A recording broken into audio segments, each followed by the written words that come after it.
Mga kalingap, nakilala namin ang isang babae at ang isa pa niyang kapatid na babae na mas piniling manirahan sa bundok. Silang dalawa na lamang ang magkasama sa buhay dahil ang kanyang ina ay patay na at ang tatay naman ay nasa malayong lugar. Pero ganun pa man, tinatatagan na lamang nila ang kanilang loob para magpatuloy sa kanilang buhay at makapagtapos ng pag-aaral. Lalong-lalo na si Dara. Panoorin ang kabuuang kwento at huwag kalimutan mag-like.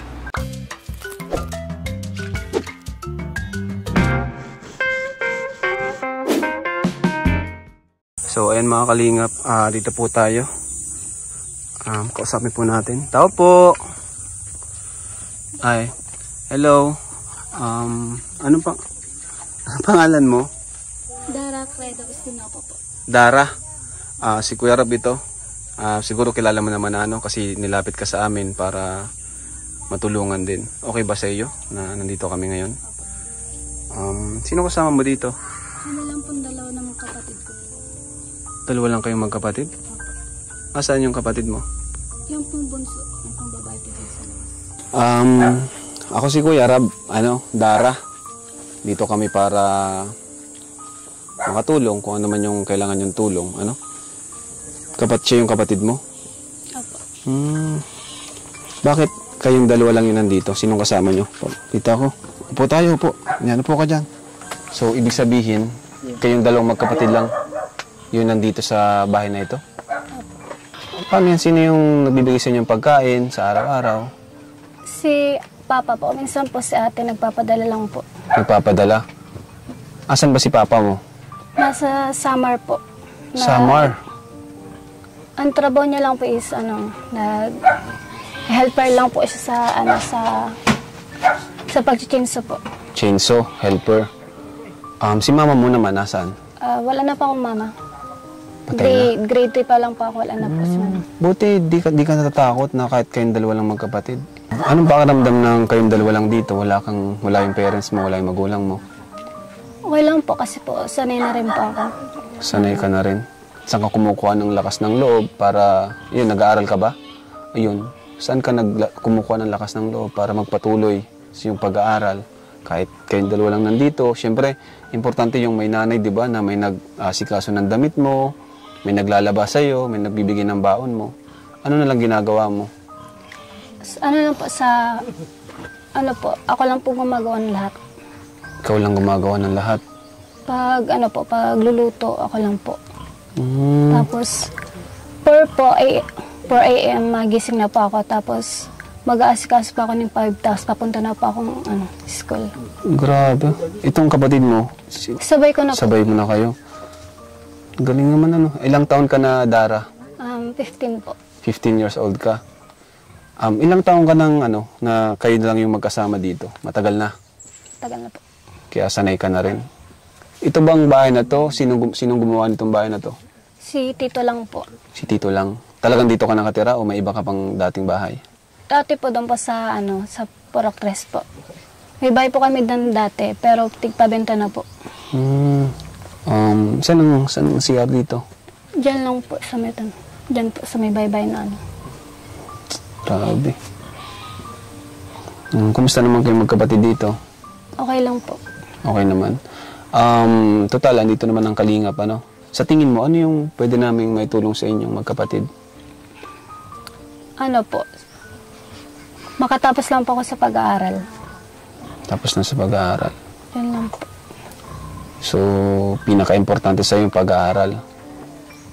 Maliban doon sa pag-aaral, ano pa? Pwede namin maitulong sa inyo. Ano pangalan mo? Bea.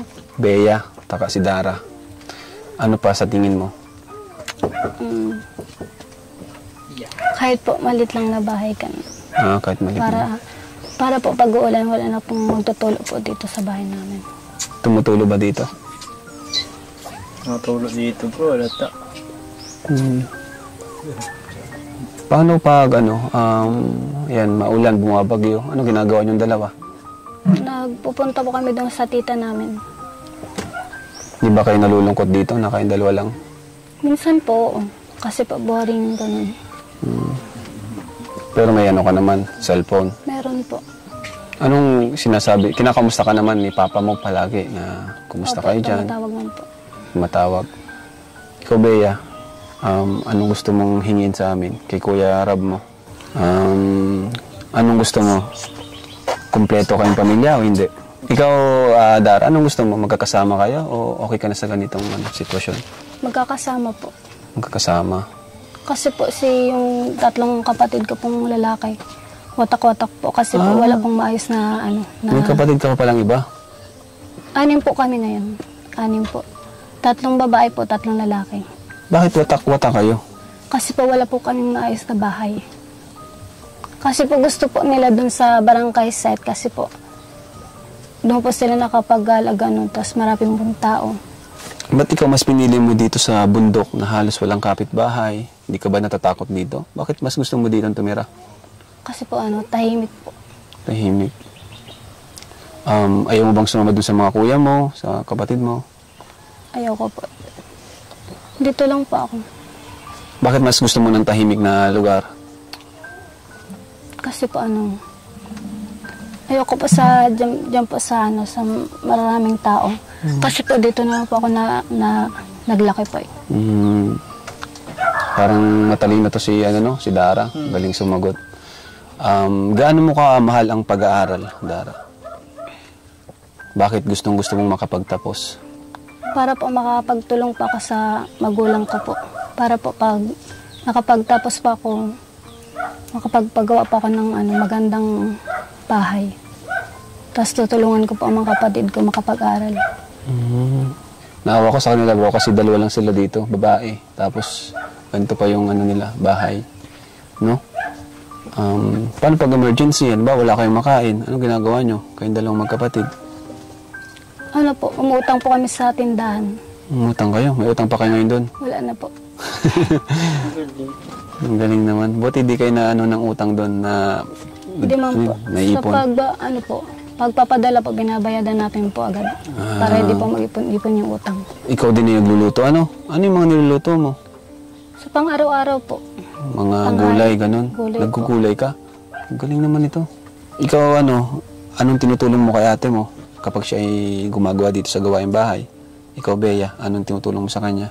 Anong tinutulong niya sa'yo? Minsan po, naghuhugas din po siya ng pinggan.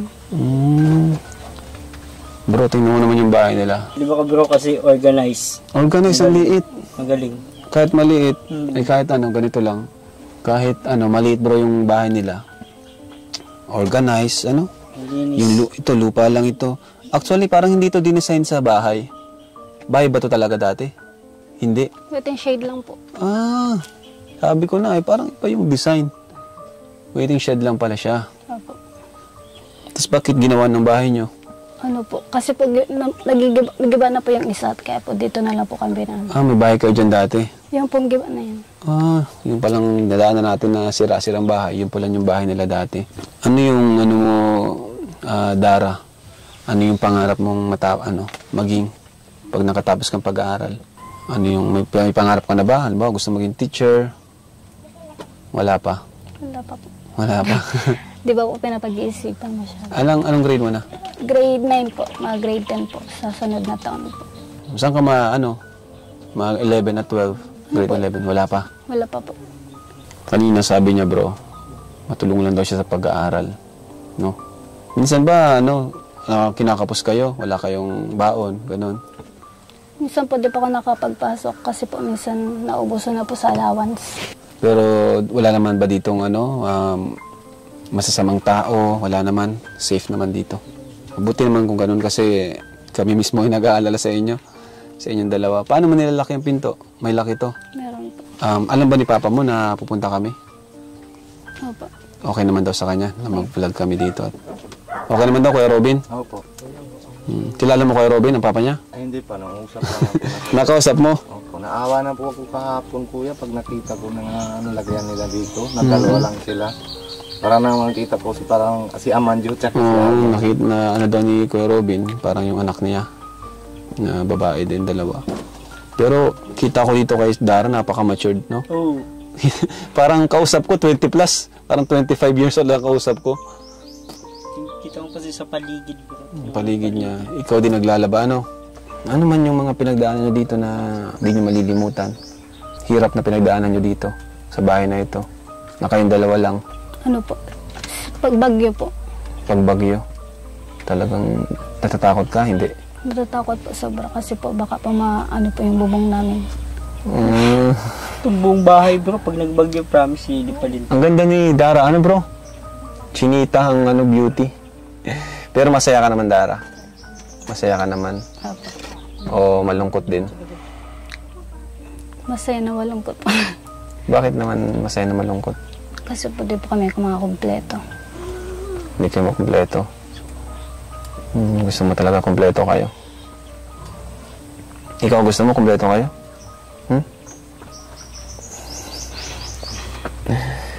Ikaw, pangilan ka ba sa magkakapatid? Ano po? 4 po. Ilan ba kayo lahat? Ano po kung... Kasi po, 8 po kami. Di bali po, 8 po kami. Yung panganay po talaga, lalaki po. Namatay po siya. Dahil po sa nyog. Nahulugan? Sabi ko na, delikado yun eh. Kung Nahulog. tayong mga tambay sa ilalim ng nyog, delikado talaga. Nahulog po. Nahulog siya? Kala ko nahulugan ng nyog. Nahulog siya nung umakyat. Opo. Naku, Kuya Robin, huwag kang akyat ng nyog. Ay, hindi ako marunong po. Tapos po, yung isang babae po namin, parang binigay na lang po kay sa kapatid ni Papa po. Sobrang hirap. Ikaw ba naranasan mo ng magtrabaho? Mag-extra? Hindi pa po. Hindi pa naman. Pero gusto mo sana? Anong trabaho? Kahit po sa paglalaba, ganun lang po. Grabe. Pero sa sarili mo, alam mo na malakas ang loob mo, na matatag ka, gano'n. Bakit pag may problema, anong ginagawa mo pag may mabigat kang problema? Anong ginagawa mo na lang? Wala po, iniiyak ko na lang. Iniiyak mo na lang? Wala kang pinagsasabihan, gano'n? Wala po. Dito sa kapatid mo. Iniiyak mo na lang pala pag may problema. Pag walang allowance, gano'n. Kumusta ang pag-aaral mo?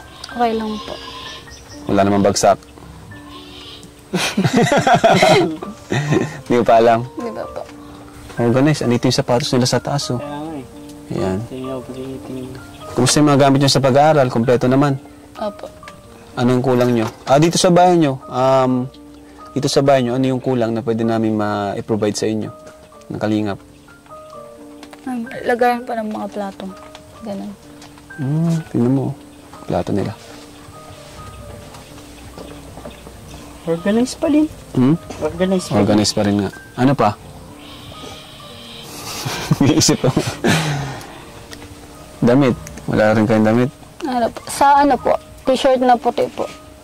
Kasi po isa lang po. Tapos pag isang araw po lang po, sinusot ko na po yun. Tapos pag uwi ko po, nalalaban ko na agad para may masot ulit. Ano niya bro, pag-awi. Laba agad. Ayun, lista mo. Lista mo dan. T-shirt na puti.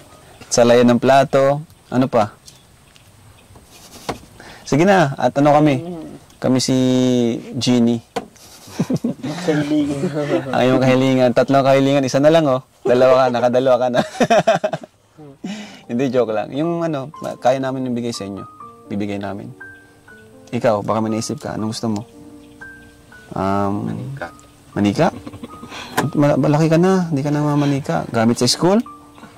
Ikaw, Dara, ano pa? Kailangan nyo. Para sa sunod na punta namin, makabili kami. Lato. Electric fan po. Init niya. Kung may sakaling pababahayan ka, may lupa ba kayo dito na Wala ka sariling lupa. Wala na po. Wala din. Ibig sabihin ito, di din to sa inyo. Kay Lola po. Kay Lola po. Ayun, dito siguro, pwede, no? Kahit maliit lang, no? Yun ang wish niya, magkaroon lang daw sila ng kahit simpleng bahay na secured, na safe, kayong dalawang magkapatid. Para naman dito pati kayo sa bundok, para safe kayo. Minsan ba na kuha kayo ng dyan, pang-ulam? Dyan sa panggulay, ganun? Diyan po. Talbos ng kamote, kanggos. Ganun. Yun, inuulam nyo. Pag wala na kayo talagang maulam. Opo. Grabe. Anong pakiramdam ng bilang ate, kayong dalawa lang andito? Anong pakiramdam ng ganun? Siyempre po, sobrang hirap. Kasi po, wala pong mag-aasikaso sa amin na inat po talaga.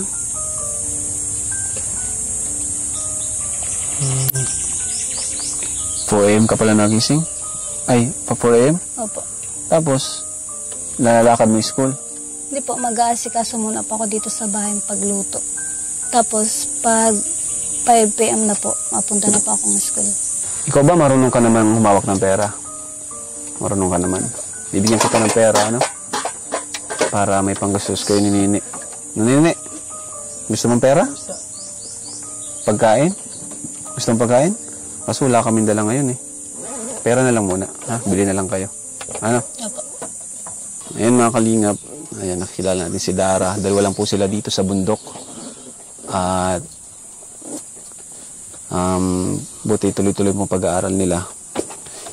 So, bibigyan po natin sila ng panggastos dito. Pambili mo ng pagkain. Anong kailangan nyo dito? Pag binigyan kitang pera, saan mo bibilin? Ano po, bigas po. Bigas. Pambira. Di tayo nakadalang bigas ha. Palagi kami dalang bigas. Ngayon pa kami naubusan. So, ayan. Bigas ang bibili nyo una. Ano pa? Pagkain. Okay, so ito. Bigyan natin po siya ng allowance din sa school at mga gastusin dito sa kanyang munting bahay. O, 1, 2, 3, 4, ilan na yan? 2K po. 5, 6, 7, 8, 9, 10. Ayan. Magkano na yung lahat? 5,000. Opo. 5,000 pesos yan, ano? Mula yan kay Lord. Mula sa Kalingap, sa mga viewers natin, shout out. Dahil sa inyo ay nagtulungan tayong magkapatid dito na walang maasahan, kundi silang dalawa lang. Thank you po sa binigay niyo tong pera at sa mga biyaya. Sana po patuloy po kayong bigyan ng biyaya ng Panginoon. Yun lang po. Maraming salamat po. Ikaw bigyan din kita, ne? Baon mo. Ayan, grabe. Mayaman mo na. May pang-ano ka na. Bili ka na ng lato-lato. Ano masasabi mo? Grabe, ang cute. Yun lang po, mga kalingap. Nabisita natin dito sila Dara. Ano? Malinis po yung bahay nila kahit ganito, maliit lang. At bilib ako dito kay Dara kasi strong ng kanyang personality. At napakatapang po kahit silang dalawa lang nandito. Ayan. Sa mga gusto pong magpatid ng tulong, message nyo lang po ang ating FB page at ang ating Instagram account. Ayan. And ito rin po ang ating GCash. Ayan. Ayan. Thank you po mga kalingap. Maraming salamat sa panonood. God bless po sa lahat. Jesus loves you. Ayan, Dara, ito yung bahay na tinutukoy mo na dati yung bahay ito. Opo. Ito pala yung bahay nila dati mga kalingap. Pagkasipag. Masipag ka daw mag-aral ah. Sipag ka daw mag-aral? Kahit po pamasay lang po. Mag-aaral pa din po. Kahit pamasahe lang. Talagang gusto mo makapagtapos. Tama yan. Tama yan. Mali mo maging scholar ka ng kalingap. Alam mo bang may mga scholar din kami? Malay mo maging scholar ka din namin. So ito po. Yan po, bundok na bundok po talaga.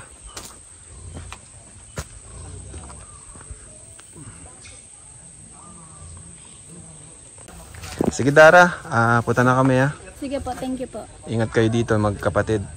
Basta palagi ka lang din magpipray na protektahan kayo ni Lord. Ano? Sige, bye-bye.